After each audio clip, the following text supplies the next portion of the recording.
You're saying you paid off the debt yourself.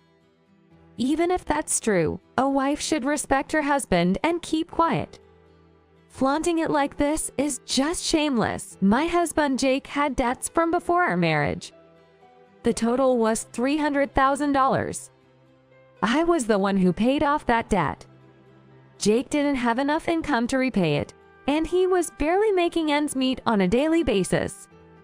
Yet, he wanted me to pretend that I earned less than him, and that he was the one repaying the debt.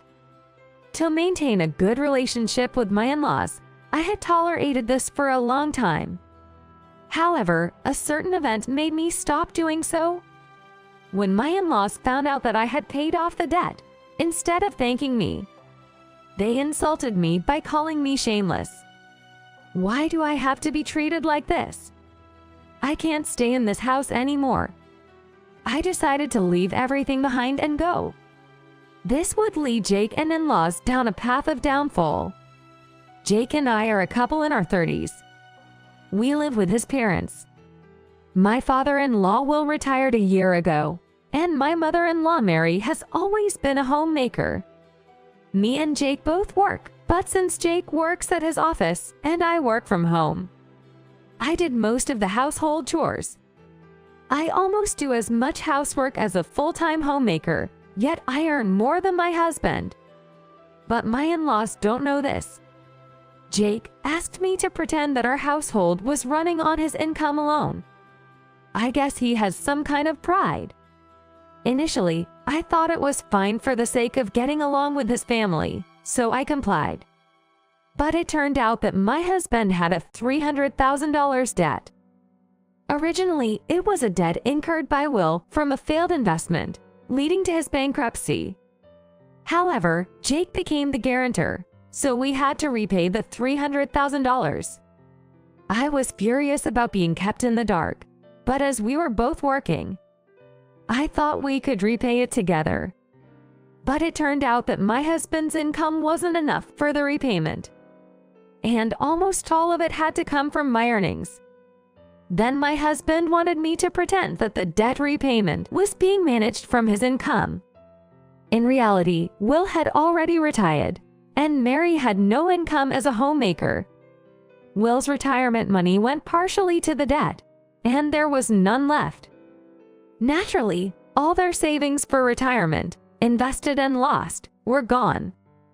My in-laws believed their son was the one supporting the household. Thus, Jake was treated like a hero at home. Given the absolute trust he received from his parents, he couldn't admit to having a low income. But I didn't want to agree unconditionally to my husband's requests. I was done with surprises like finding out about the debt after getting married. So I proposed a condition to my husband. He didn't fully understand its implications, but readily agreed as long as I would take on the burden of the debt repayment. Years later, I repaid the entire $300,000 debt in place of Jake. I reported this to him in front of his parents. I thought that if I said it myself, even his parents would realize I helped finish the repayment. My in-laws never liked me working despite earning less than their son. Since you earn less than Jake, why don't you focus more on house chores? There's no point for a woman to compete with a man in work. Mary often said that to me. A woman should obey her husband, as she is nothing without him. That's what she believed. That's why she allowed her husband to make pool investment decisions. I thought she would at least acknowledge the trouble she caused me. But things didn't go as I expected. My in-laws praised their son for repaying the debt in a few years. And my husband was flattering his father, saying, "It's all for Dad. I am here because of him." Couldn't he just casually mention that his wife helped too? Irritated by Jake's attitude, I confessed that I was the one who shouldered the debt repayment and paid it off. Then my husband accused me. "Idiot, I told you to keep quiet. Why do you always have to be so assertive?" Even if that's true, it's a wife's duty to uphold her husband. Supporting your husband is the only job a wife has. Neither of my in-laws thanked me. Instead, they criticized me for not upholding my husband, boasting about it like this: "Nothing good comes from a woman being too forward. What's with this attitude of having paid off the debt? You're in a position of being supported by my son. How can you act like that? A woman's income isn't enough to live on, so she gets married to be supported by a man, right?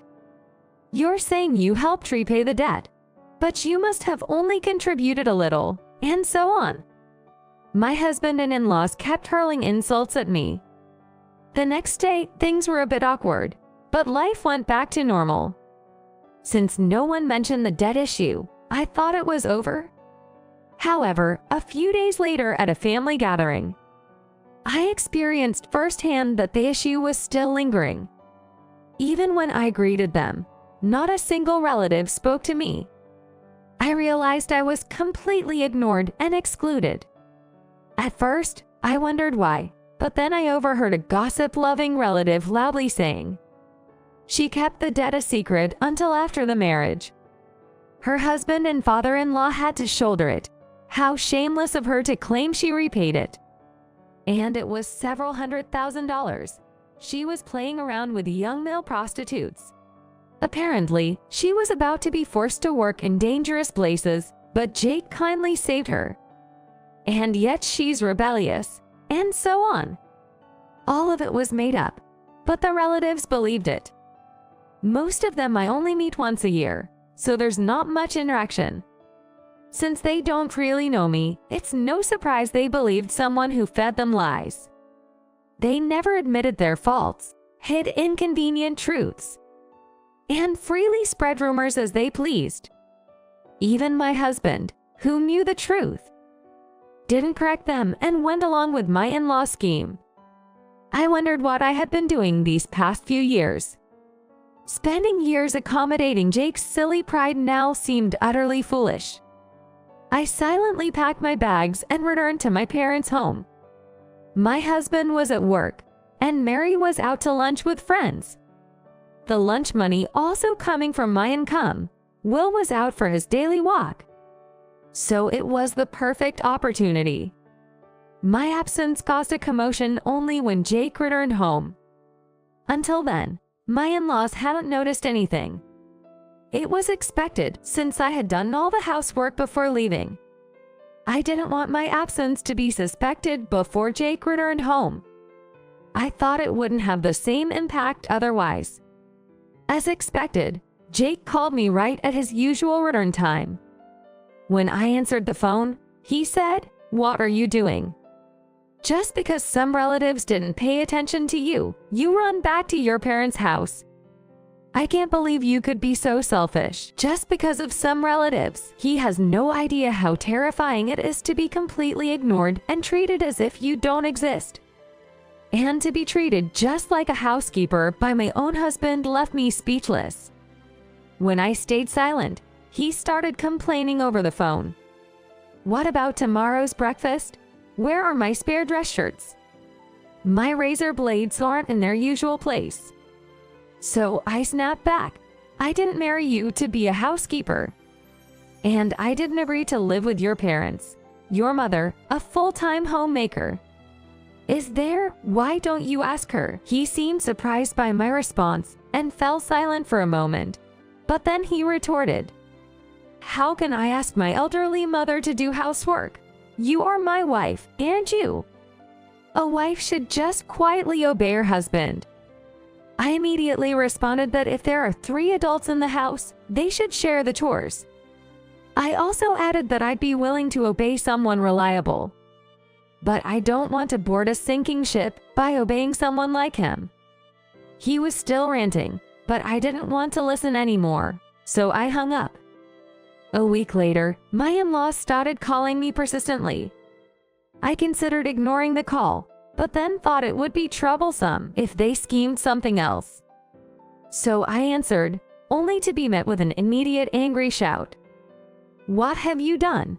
Don't you have any gratitude for the support we provided you?" Normally, I would have replied, "What are you talking about?" But instead, I asked, "Who is this?" In fact, I had filed for divorce after returning to my parents' home. and it was already finalized. I thought it was a natural response to someone who didn't identify themselves but just shouted at me. My response enraged my former in-laws, who yelled, "Don't play dumb. Don't think you can just escape by running back to your parents' house. That's what cowards do." I argued that since the divorce was already finalized, what was wrong with staying at my parents' house? They abruptly hung up the phone. And a few hours later, my ex-husband and former in-laws showed up at my parents' house. Apparently, they came to confirm what I said. As soon as my ex-husband saw me, he confronted me, saying, "Don't file for divorce on your own.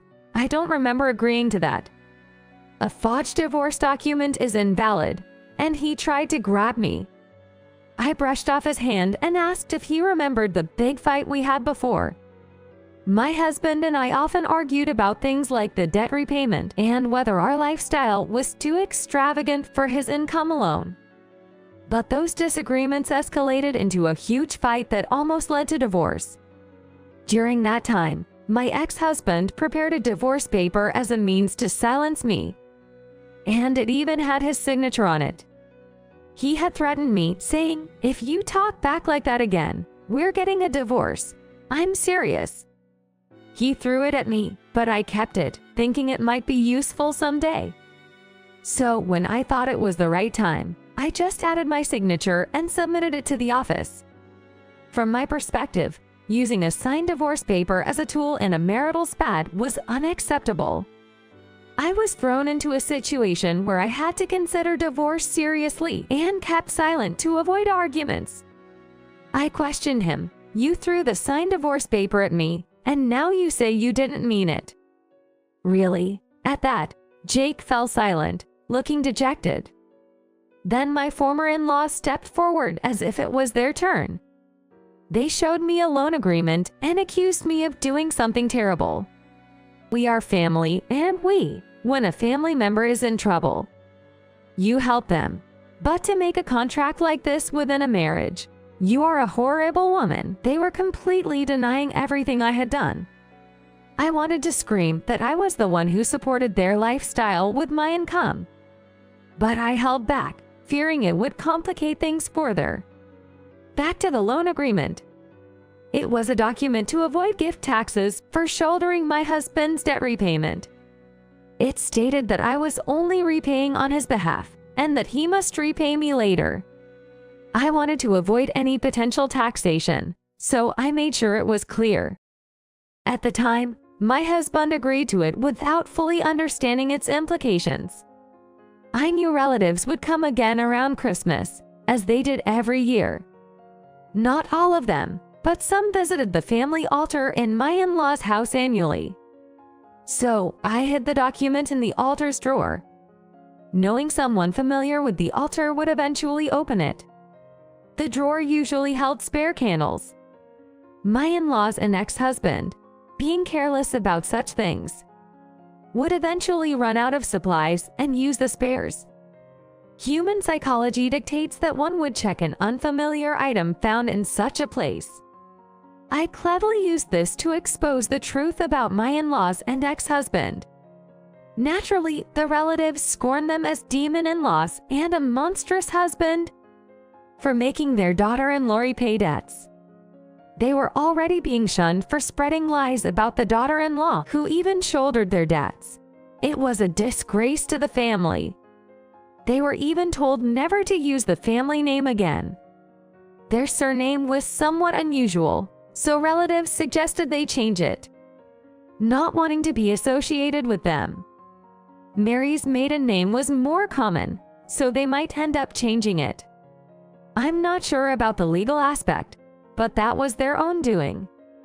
I told my former in-laws, I worked, did all the housework, repaid your father's debt, and you spread lies about me to the relatives.